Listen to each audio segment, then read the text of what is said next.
Before any of this starts, I will say Baldur's Gate 3, by all accounts, is the best game of the year. But I'm not recommending you play Baldur's Gate 3 because you've already probably played Baldur's Gate 3. With that said, let's actually start the video. Hey, what's up? You know that part in every donkey end of year video where he talks about the state of gaming? I'm too dumb to do that. So instead, I'm just gonna recommend some games. No rules, just gaming. I recommend you try that I've played. Wait, actually thinking about it, all the games that I talk about are on Steam. So sorry, Fire Emblem Engage, you're not gonna get on the list. Bye.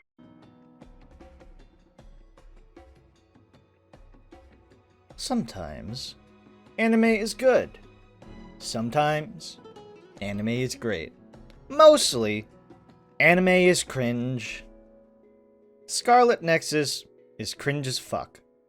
The characters, absolutely one note, have one trait each, but thankfully, none of that matters because the gameplay is great. The story is bonkers. Scarlet Nexus is unapologetic in the cringiness, and that makes every moment that's worth memorizing or thinking about stand out. Yeah, they're character deaths, right? And if I were smarter, I could have seen those coming, but I'm dumb as fuck. I self-censored myself there. So they hit my little ape brain and made me all sad and shit. And the soundtrack is the second best electro synth soundtrack I've ever heard.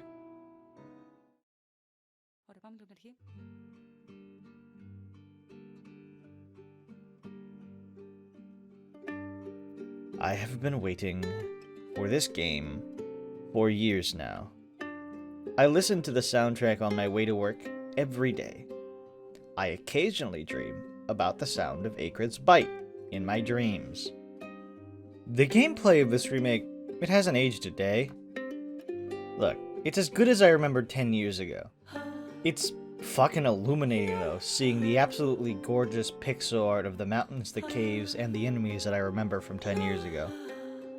Okay, the game still has the same issues as 10 years ago, but similarly, the game is as fun as it was 10 years ago. But the upside to this is they finally added Steam multiplayer. Now, if only any of my friends could play the game with me.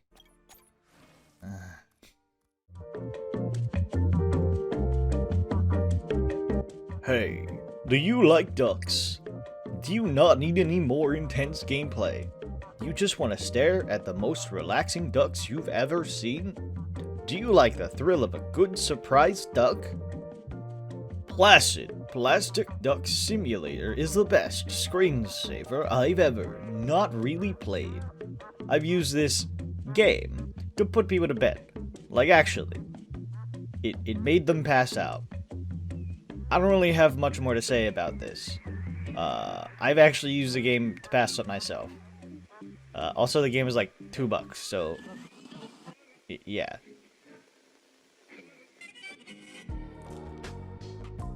Koreans have been popping off in the games that I've played by them this year. And the ones that I've played, you know, I can't really recommend this game to everyone. Not even to myself. But I've clocked 55 hours into this game, and only about 5 hours I'd considered filler. And I'm also... I'm like a third in. The game is... it's brutal. I want to play more.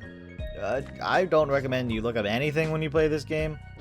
The soundtrack, the voice acting, this is the same team that made Lobotomy Corp. And oh god, it's a card battle RPG with the same level of difficulty as Lobotomy Corporation. I love the jazzy nightclub aesthetic this game goes for, and the contrast from the nightclubby library to the sickening, grimy, filthy city.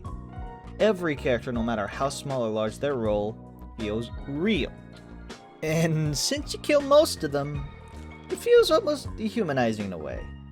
Everything you do feels like you're chasing a pale light in a dark alley. But for some fucking reason, I'm probably gonna go chase that light and play this game again, eventually for another 40 to 70 hours.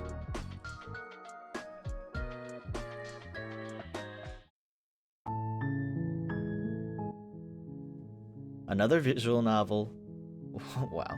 I would say I'm a loser, but my visual novel choices are weird. This one is a genuinely wonderful, unapologetic gaze into the abyss that is the idea of fantasy love itself. It's very pretty, it's short, it does what it needs to do. I've also never fallen in love with an art style so fast as I've fallen in love with this one, and just look at it. You can't really prepare for something as beautiful as this. Not only is it short and well written, it's short enough that you can play it in like one play session before work, like 2 hours short.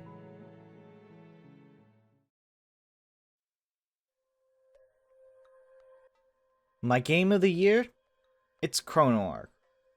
This goes into a very small list of roguelikes that I, with zero hesitation, wasted so many hours on. So many hours. But there's zero filler in this game. It's all flame, no filler. Chrono Arc strikes this beautiful balance of being both a deeply complex, hellishly difficult Slay the Spire style roguelike, combining the best of both party RPG synergies and a very, very interesting story. The visual novel aspect of this game also was very hook, line, and sinker for me. Everything in this game is fucking magnificent. From the art direction, to the absolute glory that is the soundtrack, to the deeply complex mechanics built in the deck building. The game is so replayable, with so many different diverse archetypes that just play the game, please, just play the game.